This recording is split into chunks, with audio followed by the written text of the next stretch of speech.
So I'd like to welcome Dr. Brooke Goldner to the Together We Can project and Fever Radio here in Leeds, West Yorkshire.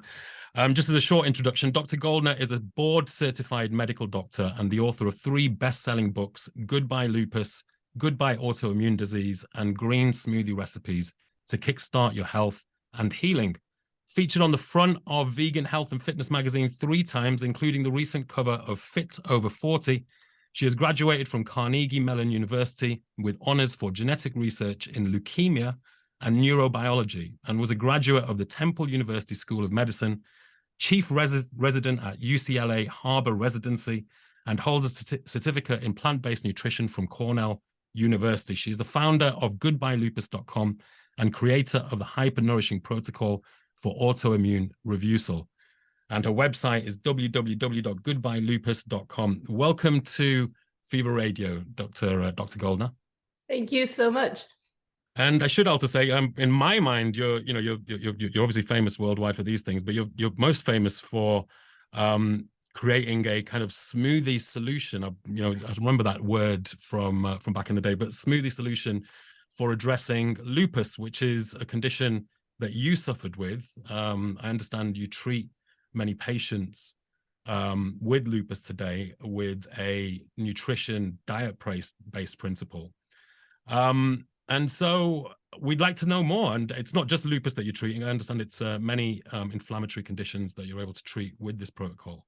But first of all, if we can just begin by asking you, what is lupus?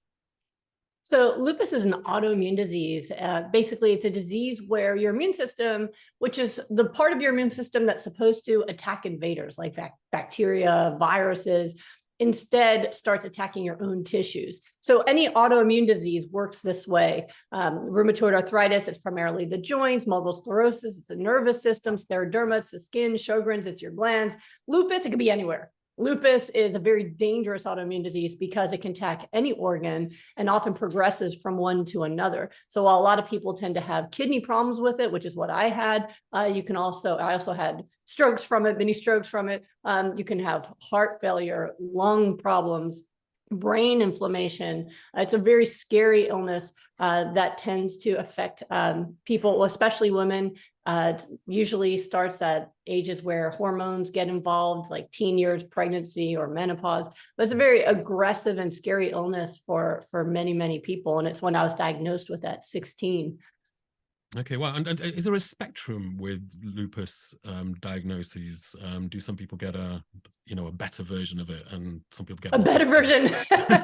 Absolutely. So so when it comes to lupus, there are some people who have primarily a skin version of it, where they get lesions in their skin, but their other organs are safe. Other people might have just primarily arthritis, for example. Many of us start with one and progress. Like I know for myself, I started out with migraine headaches, and then I started getting joint pain and arthritis, and then I got rashes. And then by the time I was diagnosed, I went to the hospital because of rashes and a migraine, and I was told I was in stage 4 kidney failure because the lupus was attacking my kidneys. So I'm 46 now. 30 years ago, when I was diagnosed, I was 16. They told me I had at best 6 months to live if they didn't do aggressive treatments to try to save my kidney. So I ended up doing experimental treatments, which nobody wants to do, right? In order to save my life, and it involved chemotherapy and high dose steroids and just aggressively trying to shut my immune system off to try to save my kidneys. And obviously I'm here, so it worked, but it was excruciating. And it doesn't always work. That's the thing about the treatments now is, here we are 30 years later, we've got many different types of pills, lots of, millions of dollars going into different studies to look at more pills. And yet people are still suffering from it. I mean, Selena Gomez got the chemotherapy that was tested on me, and she still needed a kidney transplant. So there's a lot of different factors that affect people and how severe they are. Not everyone responds to the same medicines. There's a lot in it. So yes, some people get off a bit luckier where they have more mild symptoms. Others can end up in organ failure. I had a young lady, I helped reverse her disease completely. She was 11 years old, and she had lupus in her kidneys, her heart, and her lungs all at the same time. And she actually was a code blue. She died. They brought her back. And that's when her parents found me. And within 2 weeks of doing the Goodbye Lupus protocol, my nutrition plan, within 2 weeks, her kidneys were back to normal. Then within the next couple months, her heart was back to normal. And she's now in high school, has never had a relapse, doesn't require medications, and has been able to stay healthy by changing the way she eats, where she literally was being killed by the disease. So it can be very scary. And even if you start out with mild symptoms, it's considered a progressive disease, which means over time, most likely you're going to get sicker. And that's true with all the autoimmune diseases. People often start with one, like Hashimoto's, affecting their thyroid. And even years or decades later, they end up with psoriasis or Sjogren's or lupus. So it's definitely not a diagnosis that anybody wants. But thankfully, what I've learned is there's a lot of hope to get your health back. Okay. I mean, so just going back to when you were first diagnosed, and you said that you had the treatments and well, they worked because you're here today, right? So why didn't you continue with, I mean, most people, you know, would continue with the standard kind of medical approach. What led you to developing this hyper-nourishing protocol? Pure chance. So I actually did continue with medical treatments. And in spite of that, even when my kidneys were in remission, you have to understand too, that remission when it comes to autoimmune disease does not mean that you're healed in any way. It just means you're not currently dying from the disease. So after 2 years of chemotherapy and high dose steroids, I was considered in my first remission, but I still had protein in my urine because of the chronic kidney issues, which I was told I would have that for life because of the damage to my kidneys. I still had arthritis that I had to take medicine for. I still had migraines that I had to take medicine for. So even in remission on medical treatment, yes, they saved me in terms of my kidneys were no longer failing, but yet I was still sick and I still had pain. I still was very much aware that I had an illness.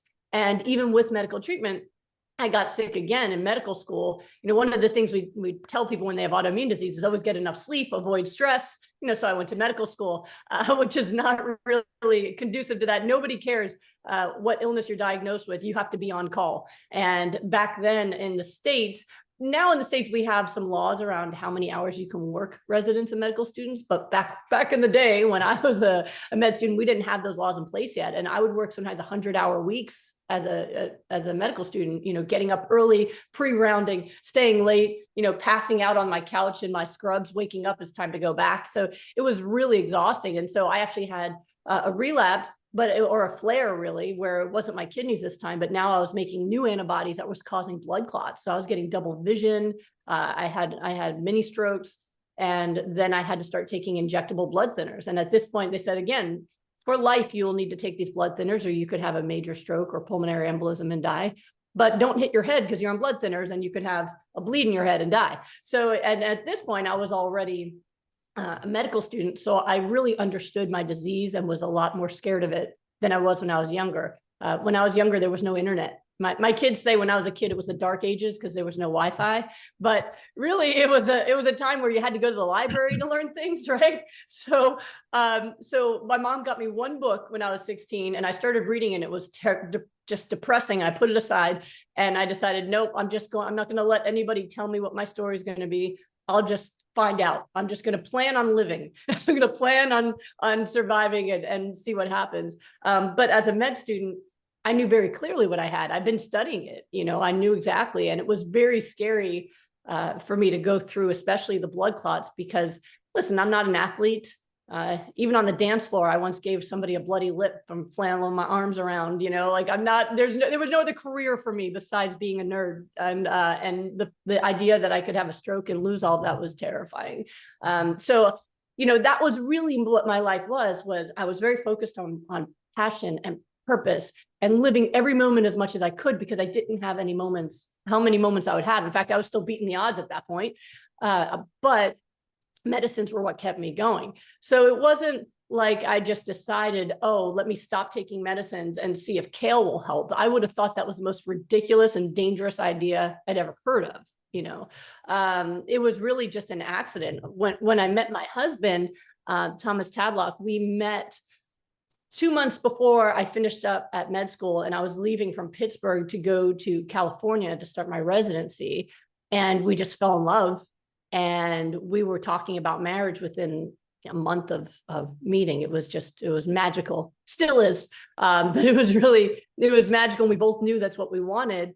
And I had to explain to him, that I had this disease, that I can't have your children, that if I got pregnant, I could die from a blood clot. I probably would miscarry. If I did have a baby, they could have lupus attacking their organs. They can, be born with heart blocks. So I can't have your children. I'm going to become disabled at some point. I'm not going to live as long as you. You're going to end up taking care of me when I'm disabled. It's not really a romantic discussion to have when someone's talking about marrying you, but that was the reality I needed him to understand. And he was on board. Like, he just said, I'd rather live a short life with you than a lifetime with anybody else. And I want to get married. And I went, yes, good. Like, I have no problem letting people love me. I just wanted him to really know what he was getting into. And, side story, his best friend he ever had before me died of cancer when they were in their 20s. And so I still think about the courage it took him to open his heart up again, where finally he found another soulmate, because his best friend was a soulmate too. And then, be told they could be taken away. But, we went all in, and my husband is a scientist as well. And his passion was understanding how to create a fast metabolism in the fitness world. So he was a computer science guy who wanted to apply computer science and mathematics to cellular biology, because as soon as he tried to go for his master's in the exercise science world, all science seemed to break down. When in mathematics and computer science, it was, if you have the right algorithm, you get the right output, right? That is, you have to, and you'll get the right output every time. And then he went for exercise science. He goes, what is the optimum diet for fat loss? And they didn't know, PhDs. Well, maybe high fat, high carb, high protein, low carb. Maybe everybody's different. And it was making him very frustrated, because every other species on the planet, humans seem to know what they're supposed to eat, right? We know what koala bears eat. We know what cats should eat. We know what dogs should eat. We know what giraffes should eat. We know what all these other animals should eat. And then when it comes to our own species, we don't know, right? We have opinions now instead of science. So that was his obsession. And so he was having amazing results. He became the #1 rapid fat loss expert, really looking at how nutrition affects people's ability to lose fat, gain muscle, et cetera. So since we were getting married and we were going to elope to Hawaii, I wanted to look like the people he was training for MTV who had six packs, I swear he had abs from his teeth all the way down, right? Like, it was like, I wanted to look like that. Why not? So I asked him to put me on one of his programs. He had to change his program for me because it was early on in the evolution of it. And so while many things were the same, like using cruciferous vegetables for the highest dose of vitamins and minerals and antioxidants and omega-3 fatty acids, water intake, those were things that were already there. He at the time still was promoting people using some kind of animal products for protein, usually meat, like free range. It was kind of like what paleo became. And it works for fat loss and everything, it does. So, but I was already a vegetarian. I didn't eat meat. I ate lots of dairy, lots of eggs, but I didn't eat meat. So he had to adjust his program. He told me all the meat, all the eggs and cheese was just saturated fat that was going to slow down my fat loss. So they had to go. And then I ate everything else the same. And so what happened is I accidentally became a high raw vegan, but very nourishing one, and so it was an accident. And what happened was within 3 months, I went from a size 11 to a size 3. I was totally ripped. And for the first time, I was now 28 years old. I was diagnosed with lupus at 16. And I had blood tests every month showing the activity of my disease because my doctors were very afraid of me. They monitored me. And for the first time in the 12 years I was sick, not only did I lose the weight, but I also had no symptoms of disease. I had no migraines. I had no joint pain. I had tons of energy, to the point that my chairman of my program pulled me aside because he was worried about me. All the other residents were appropriately depressed and exhausted, and I was bubbly and happy. And he was just, checking in that I wasn't manic or something. I'm like, no, I'm just happy to be here. This is my dream. I'm a doctor. I love this. And all right. And I ended up their first solo chief resident because they used my energy to do the job of 2 people. But yeah, and then when I went to get my lab test drawn, they were negative for lupus for the first time in 12 years.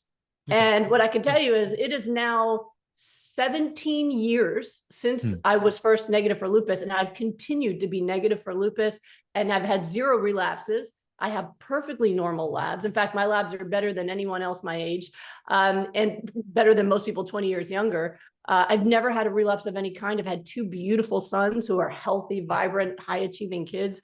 And so what we did is it changed the course of our lives. We decided that we don't just get to live happily ever after and keep it to ourselves, but we started to study it and understand it to see what exactly happened, especially after I had my first son with no relapse, which I shouldn't have been able to do. Right. And so that's what really led to that, to our, if I just yeah. interrupt you there for a second. Yeah. So your husband is on a kind of a paleo type of principle diet at the time. At the time, right? And you, so I guess for paleo people, dairy is a big no-no, isn't it? And right. No dairy, no processed foods. There's a lot of variation on them. This was before paleo was a thing. Right. We're old, but he saw all the benefit of the vegetables. But according to what everyone was telling him, you need meat for protein, right? Okay. So he was trying to find the least inflammatory form of meat, and he said, okay, free range. What he's later discovered is meat's absolutely not necessary, and he's been able to show that you can build, he can build muscle much more quickly on half the protein using plants than he ever could with meat. It's interesting. So it's really cool. Yeah. So he's basically come with these paleo kind of ideas. You're getting married, you're trying to get shredded like him. He's adapted the diet for a vegetarian. Yep. You've then gone on this diet, you start to get better. And I guess now your diet has become the standard diet that you both consume. Would that be correct? So that's what led to right. Well, we started testing it. First, we tried to understand it scientifically. What is exactly going on? What is the impact of these different kinds of nutrients on cellular function, on the immune system? Because that's really not talked about. And what we discovered is we'd accidentally created the most anti-inflammatory way of eating possible in terms of bringing down inflammation, increasing anti-inflammatory immune function, and optimizing someone's ability to repair damage to their cells. So what we realized is metabolism is not just about how quickly you can lose fat or gain muscle, but how quickly and effectively your cells work. And that will include repairing damage and reversing disease. And then even once we thought we had it, we tested it for free on people to try to see if we could get the same results. And only when we got 100% of the people who were doing that getting results did we even bring it to the public, because we didn't want to do what a lot of folks do, which is they'll say, I did this and got better. I don't know why. I don't know if I got better because of everything or in spite of some things, but just do what I did. And then what tends to happen is some people get better, some people get worse. So that's one of the problems with paleo and other things, other diets where, people are getting better and they assume it's because of everything they're doing, where sometimes it's in spite of some of the things they did, right? So we wanted to be really as ethical as we could and help people as much as possible. I always say I want to save your life, and my husband says I want to save your wife, but we really want to make sure that everything we're teaching is based off of results and not based off of theories or ideas. We need it to work consistently. And so that's what we did. And when we brought it to the public, we decided to also give it away for free, just so people would know it. And so folks who know me already, they know that I'm online constantly teaching for free. Every Wednesday, I'm live on my social medias at Goodbye Lupus, teaching for free, doing free Q&As to the public, trying to help people learn this and take action so they can get their health back. Okay. So 100% of people, you're saying that 100% of people who follow the Hyper-Nourishing Protocol reverse their lupus, any other conditions? Well, they can reverse the disease process. Yeah. And get themselves healthier. 100% of people do it will get healthier. There's no way to hyper-nourish, which is what we call the overdose of nutrition we give people, and not have benefits for your health. And that's true across the board. So we have people now who do our programs with us who come to us with many different diseases, all the different autoimmune, diabetes, all sorts of different, chronic fatigue, all sorts of problems, and they get better. We had people reverse glaucoma, tumors that shrank. I mean, it's really, really amazing. I'm constantly in goosebumps because the protocol is not specific for disease. It's specific for cellular repair. Now, that's not to say that everybody will become symptom-free, because it's not necessarily the case. I mean, if you've been sick for a very long time, there's going to be damage, right? So I was lucky that my kidneys actually went back to normal even after 12 years of protein in my urine. That went away and has stayed away. But there's a lot of people now, like I've published reversing end-stage kidney failure, getting people off the transplant list. Those folks they don't go from full failure to normal kidneys. We get them as high as they can get so that they don't need transplant, but they're usually, lucky to get 15, 20% kidney function that they can live on, but I don't expect to see 100. There's people who have Sjogren's disease who reverse the disease and they're healthy, but they still have some dryness in their eyes from damage to their glands, or people with Hashimoto's for 30 years, their antibodies are gone now, but they still need some thyroid hormone because of the damage done. So I'm not saying that every symptom of everything goes away 100% of the time, but I'm saying that if you apply this protocol, you are guaranteed to improve your health. And for many people, for most people, they will get full remission. And that's what's been extraordinary. And it's still exciting every single day. So do you see then the protocol that you're applying to be the gold standard approach for treating kidney disease, lupus, and other diseases? Would you be? I would like it to be, yeah, absolutely. I mean, when it comes to kidney failure, everything that we're doing really makes sense, especially in the context of all of the research that's established. So I've had doctors reach out to me who have been just amazed with how you can reverse kidney failure. Unfortunately, not the nephrologists, they don't want to listen, but that I've had many doctors reach out and say, this is impossible and it's incredible. And they're excited by it. So have hope for doctors.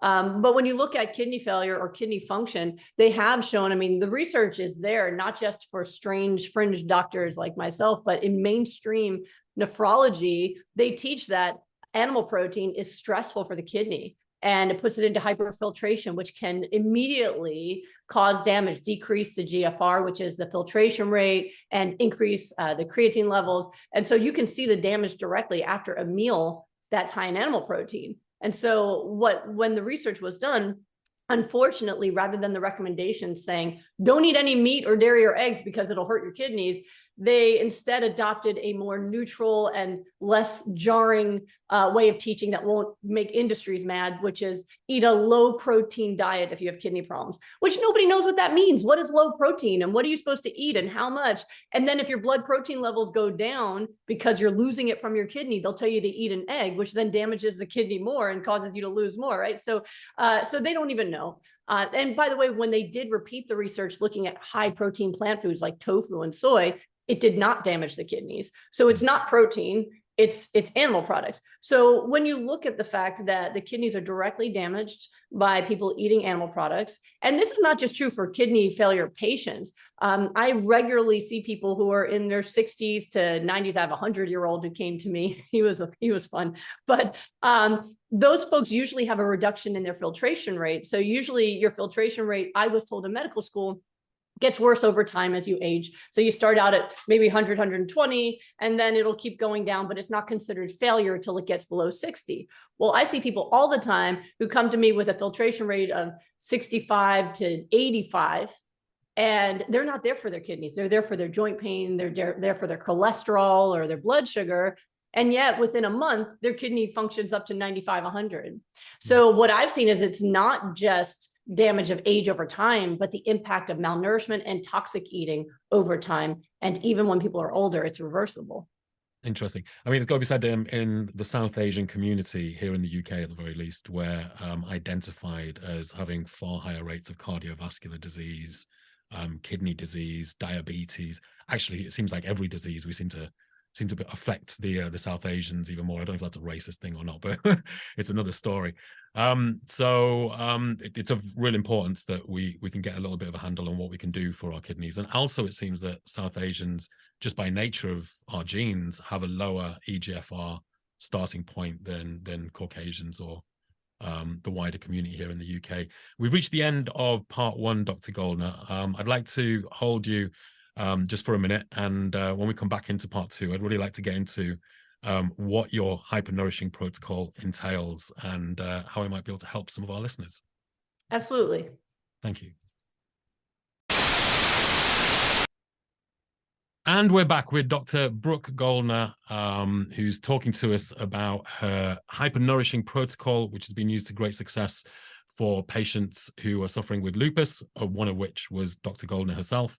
And also, we've just been talking about kidney disease as well and the benefits of the protocol for, I don't know if regenerating the kidneys is the right term, but certainly increasing kidney function through use of the protocol, which is essentially involves a dietary change. So, Dr. Goldner, can you give us some detail as to what does the Hyper-Nourishing Protocol involve? I know it previously as a smoothie solution Is it just smoothies, or is it more than that? It's more than that. I would like to add though to the kidney discussion is that the kidneys are like our other organs. People often have heard that the liver can regenerate, right? Well, so can the kidneys, so can the lungs, so can the eyes. And I've learned this through results over time. So while the kidneys were the first thing I've seen repair and regenerate and improve in function, if you want to call it regenerate, right? They're repairing. There's inflammation making them sick and they repair. We've seen it in other organs. I recently had a man in his 70s do my rapid recovery program where he was on the lung transplant list for autoimmune disease killing his lungs. And on week 5, he was kicked off the lung transplant list because his lungs were better, right? I had a 77-year-old man reverse glaucoma. By week 5, his glaucoma was gone. So it's been one of the most exciting and extraordinary things for me, especially as a scientist, as a doctor, to see what's possible because, I was trained that all of these things were this is just what you have forever, including what I had. So it's not just the kidneys, but our body is literally designed to repair itself if it has the tools. I always say it's like a Lego set. You have the instructions. Well, our DNA has the instructions, but then you need the pieces. And if you don't have the yellow piece and you try to use the blue piece instead, you're going to not have the right building, as my crying kids have told me before when I tried to substitute out parts that were not the right ones, right? So it's both extraordinary and it makes sense that is how we function, is that we do have the ability to repair damage, but we have to do 2 things. We have to stop damaging ourselves and we have to give our body the ingredients to repair it. So hypernourishment is what we call the intentional overdose in the nutrients your body uses to repair damage and to optimize cellular function and immune functions. That's all it is. We're providing the ingredients. Your body uses those ingredients to then perform what it already knows how to do, but just has been too malnourished to be able to do all this time. So hypernourishment is really about what you're adding. And you're right, the smoothie solution is one that we created to make it more palatable for people to do hypernourishment. So when we first started with this, I was just eating pounds of raw vegetables every day. So, I would buy like a couple pounds of broccoli and cauliflower and a big thing of guacamole. And all day I would just shove that into my mouth. And then I would just drink oil for omega-3. And it was purely about function. And listen, I'm really good at just do whatever it takes. So as much as I was a foodie at some point, I can also switch into let's get it done mode, and so that's what I did. But for a lot of folks, that's really difficult. For many folks with autoimmune disease, food is the only thing that they have that entertains them anymore. They are home, they're disabled, they're in pain, they don't have things to look forward to. And so the idea of sitting in front of a plate of raw vegetables, it's just very hard for them to imagine. And I do a lot of work with people on the emotional side because the diet's actually really simple. It's getting them to do it that's hard. And so I have a lot of expertise in working with people on motivation. I'm a trauma specialist and I help people with the emotional side so that they can just take action. But it can be a very difficult thing. So what we found is if we shove it all into a blender and put a straw in it and it tastes decent, people will drink it. So that's how we came up with a smoothie solution, and it works. There are people who never would have been able to sit and eat that much salad who don't mind literally having a cup with a straw in it that they can drink while they're working or talking or doing things, and they get it down. And that's really what we're trying to do, is find a way to get nutrients into their body. It's worthwhile saying, I mean, the amount of greens that are involved in your protocol is a very large amount, isn't it? Something, I mean, for us over here, like a pound to 2 pounds or half a kilo to a kilo of greens a day, which practically speaking, I've tried to do this myself. A smoothie is very useful for that, isn't it? A blender is very useful for that. Yes. And I'm not putting people on a kilo a day. Usually, for hypernourishment, it's really, 454 grams, 16 ounces is the starting point to call it hypernourishment. And we do need that high dose, right? Because if you just add a little bit, yes, you're adding nourishment, but you've got about 100 trillion cells. A small cup of greens is not going to dramatically change your health. Not when you already have momentum towards disease. You have a whole disease process going on. It's like a big boulder rolling around. You're not going to just put one hand up and hope that you can stop it, right? We need a huge amount of force to push back against it, to first stabilize you and then actually reverse the whole process, right? Push that boulder back. So it is a huge dose. But for most people, they are so deficient. I mean, that's one of the things we looked at when we were first developing the protocol is, why would this have this impact? And my husband made friends with a biochemist who creates supplements. And what his research showed is most people, at least in America, but I know throughout the world, are deficient in minerals. And where do minerals come from? They come from vegetables that are sitting in the soil because the minerals are in the soil. So most people are extremely deficient because they haven't eaten it their whole lives. I mean, in the US, the number one most consumed vegetable is ketchup. That's so it's something that people have been starving for forever. So hypernourishment is a way to get it all in, and it is aggressive. But 16 ounces or 454 grams a day of cruciferous vegetables like kale, broccoli, cauliflower, cabbage, or other high nutrient vegetables like spinach, chard, those really will do the job because they have the highest dose of the vitamins, minerals, antioxidants, all those phytonutrients you need. And what's really fascinating is that there's been independent research by Johns Hopkins looking at the power of cruciferous vegetables over the years. And, we have had people with many different diseases, including people trying to recover from cancers, who have done our programs where we do only hypernourishment. They're raw and they're on only hypernourishment, where markers have come down, tumors have receded. It's been quite remarkable. And I'm not saying to do it instead of cancer treatment. I think you do whatever it takes, but this is just results that we've seen. And then you look at Johns Hopkins, and they've done tests showing that cruciferous vegetables kill cancer cells, right? We've also had people get COVID and not be symptomatic, or reverse long COVID. Every person who's joined our group for long COVID has reversed it. And Johns Hopkins showed that too. That cruciferous vegetables actually prevent the COVID virus from replicating by 50%. So the same thing that we've been seeing for 17 years has been able to reverse disease. The scientific community is really catching up on the mechanisms of it as well. Okay, so just for our listeners, when you're saying cruciferous vegetables, you mean kale, cauliflower, broccoli, sprouts, things of that order?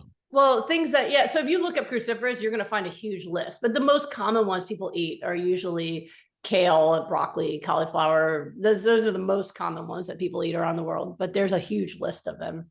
Okay, so you recommend a portion of cruciferous vegetable, a large portion, I guess, of yes. cruciferous vegetables a day, and then leafy greens in addition to that as well, is it? Or no, either way. So so I call them high nutrient vegetables, which are going to be mainly cruciferous, but also I've seen great results with things like spinach or chard. So we're looking for the vegetables that have the highest dose of nutrition, because if you're going to shove all this in your body, get the most bang for your buck, right? If you shove the same amount of carrots and cucumbers in, you wouldn't get all of the nutrients that you would have gotten from the others, right? People think they're going to eat carrots for beta carotene. You're going to get more from the kale, like eat the kale, right? So that's the reason for that. And then we use omega-3s from flax and chia seeds, and we put that into the blender. People need to be better hydrated in order to stimulate their metabolism and the whole disease reversal process. And most people are dehydrated. So the blender also tends to make people drink more water, because it's 30 to 40 ounces will go in there. And so that's really, so the smoothie is really designed to just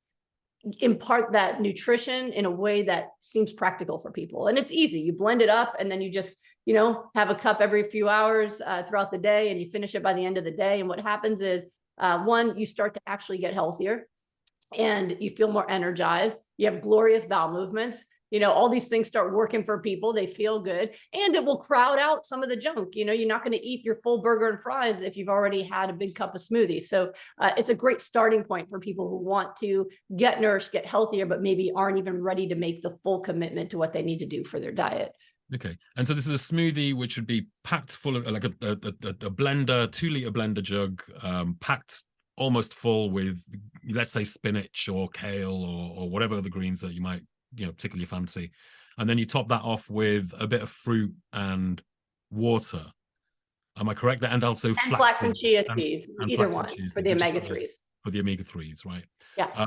And then you blend that, and so that would be one meal, would it? And you'd have 3 meals a day, or no? That would be, try to finish that by the end of the day. Right. So that's your day's worth of food, basically, essentially. That it can be. I mean, that's your day's worth of nutrition. If you're trying to hyper-nourish, if you're trying to get that overdose, then you want to finish that by the end of the day. But, you would then break that into, like I said, you could break that into 4 or 5 cups, and you could start every meal with a cup of smoothie and then eat something else. For some folks, their stomachs are so slow that literally that blender is all they can do until their gut adjusts. But after a few weeks, your gut adjusts and you get hungry. So you can absolutely eat more on top of that. I've seen people do 2 blenders a day. Or I've seen people just add the blender to their current meals and kind of then change their meals over to healthier ones, maybe get rid of meat and dairy and processed foods and start eating more salads, more cooked vegetables, things like that. So how extreme you want to take this really depends on, how sick you are and what your goals are. But yeah, when I'm talking about hypernourishment, I'm really talking about the addition of these foods to your diet, not necessarily eliminating anything else. All right. So you're saying people, if they're eating, I don't know, meat and potatoes or whatever, they can continue doing that and add this hypernourishment principle into that diet, and that would be fine. Well, that would be a great start, right? So there's a lot of pushback when you tell somebody you shouldn't eat that and it's their favorite food.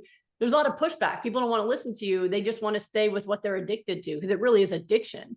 People don't sit there and eat, Doritos and French fries or chips, I'm sure, and big cheeseburgers because they think it's healthy. They're doing it because they're addicted to that high. So if you try to take someone away from their addiction, they usually don't want to listen at all. So hypernourishment to me is the gateway drug of healthy eating, right? We want to introduce people to how good it can feel to get nourished, so that if I say, add this, then they can listen. Okay, fine, I'll add it. And then we can keep talking about the negative aspects of what they're eating and how it's still damaging to them. And as they're feeling more nourished, they'll be more open to it. So it really depends. If someone comes to me in kidney failure, of course, I'm going to say, you can't eat your burger and the smoothie. It's not going to work because every bite of meat is damaging your kidney, right? And we have to save every bit of kidney you can.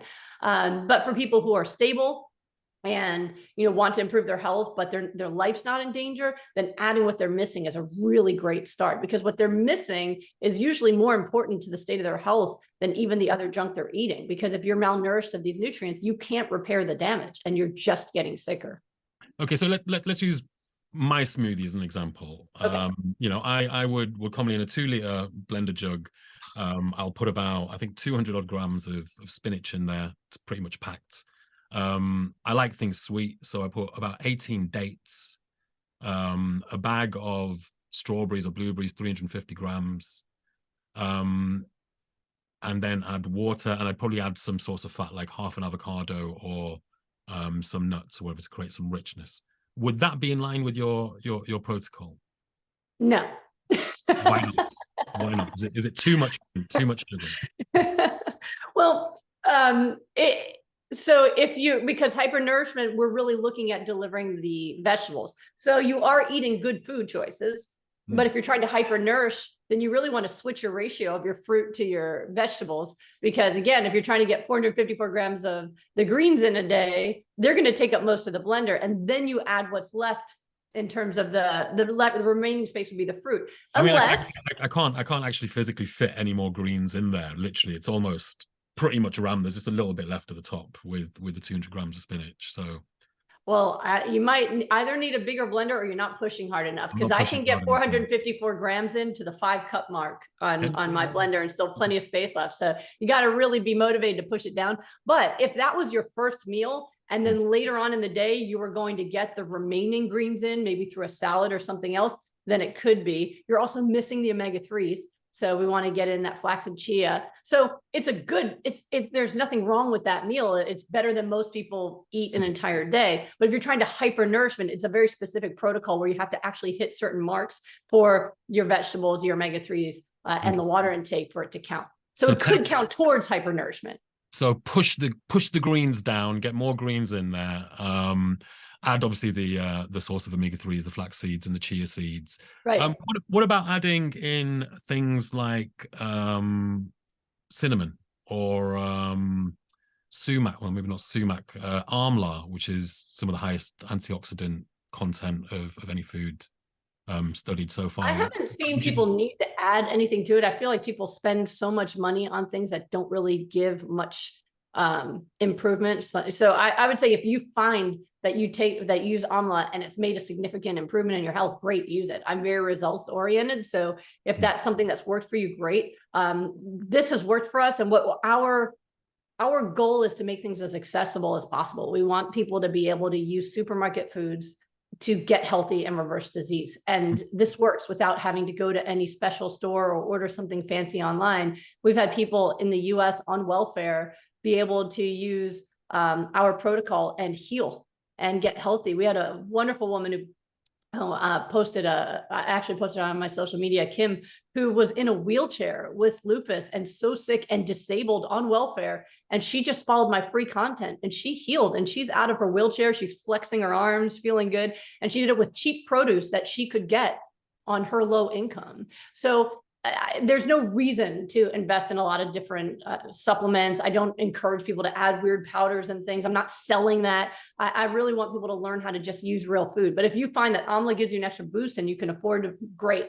But it's not something I've studied or really think that is necessary. But you can also use seasonings. If you like cinnamon, use cinnamon. Yeah. Yeah. And what about ginger and, ginger? Yeah, if you like it, then go for it. But it doesn't count towards the hypernourishment because those are specific ingredients. Okay, so when you're saying hypernourishment, because these are very antioxidant rich things, aren't they? And so when you're saying hypernourishment, you're referring to minerals, and you're saying those minerals come from the greens. Hypernourishment is the name of our protocol of this specific overdose in nutrition to stimulate cellular repair and metabolism. So it's very specific in the amounts, in the types of foods. It doesn't mean other foods aren't helpful, but what we found is these are the most essential to focus on in order to stimulate disease reversal and cellular repair. Okay. All right. And so I guess people who are going to listen to this are going to be like, okay, if I have this massive smoothie that Dr. Goldner's identified, adapted from Lokesh's idea, what would you say to them if they said, okay, but I want to continue to have some high quality, organic, maybe even raw animal products? Would that be raw animal products? That's dangerous. I mean, you get raw cheeses, don't you? And things like that. Or maybe some bodybuilders eat raw eggs, for instance. Yeah, you're a very serious danger from toxic bacteria and infections. I mean, we're not carnivores. So, carnivores have very short guts where the meat that they eat doesn't stay in their body for very long. So they eat it, it goes straight through a very short gut and right back out again. But herbivores, and we have guts like herbivores, we have very long guts where things move through. And the reason for that is because our guts are designed to break down fibrous plant material, which takes more time and a longer gut to do that. So meat doesn't actually move very well through our guts. It actually rots or putrefies in the gut. It sits there. And so that's why people who eat undercooked meat or raw meat are very much at risk of getting toxic infections. I mean, you could die from some of these infections or have just a terrible case of diarrhea that needs treatment in the hospital because of eating undercooked or raw meat. So it also is evidence towards us not being carnivores, right? Because our correct food shouldn't kill us. It should help us heal, right? So, so that's one thing. But aside from the raw meat or egg thing, I would say that you need to make your decision about food based off of how well what you're doing is working for you, the results that you're looking for. So for example, if someone says, I did your protocol 90%, I see that all the time. I did it 90%. I added hypernourishment, but maybe I ate slightly under, or I might have added something else that you don't recommend, and I still reverse my disease. I am so excited for them because truly this level of nutrition that we recommend, this is what we're saying is, if you do this amount, we're going to see results. Now, plenty of people can get away with less, right? Not everyone has to be strict. What we're saying is if you're strict, now we can maximize your results. We can say this is going to give you the results, right? If you're not strict, maybe you'll get lucky, maybe you won't, right? So if somebody's saying I eat some free range meat here and there, and I do hypernourishment and eat tons of plant-based foods and my health is perfect, I will just clap for them. That's wonderful, right? But it doesn't mean that those meats are good for them. It's not. They're directly inflammatory. I mean, animal products, even the free-range stuff, they are a major driver of omega-6 fatty acids or arachidonic acids that create the inflammatory immune system. So for some people, even a little bit of inflammation is going to be dangerous. I mean, if you have kidney problems, that's going to be very dangerous, right? So it really depends on your goals, your current health, and is it working for you? That's the most important thing is it working for you? Because most folks who come to me are sick. And I always tell them, your current state of health is a result of your habits up until now, your habits around your food, your sleep, your stress, your emotional health and self-care. All of those habits have created your current health. And if you want to change your health, we have to change those habits. And some people can change them all at once, like they do in my rapid recovery programs, where like, boom, they're with me every day for 6 weeks, right? Versus one thing at a time, if their health can tolerate them taking longer. Okay. I've got some questions here from somebody who's a listener who's suffering with lupus. I mean, to be honest, given the answers that you've given, we may have already answered them. But it says it would be good to know what foods are helpful in remission. Although they say they're not in remission at the moment, and if there are any known to trigger. I've been told to avoid garlic, especially raw garlic. What would you say to that? Yeah, it's so interesting that the nutrition mythology that's out there. I mean, I don't think I've ever gone a day in my life without garlic.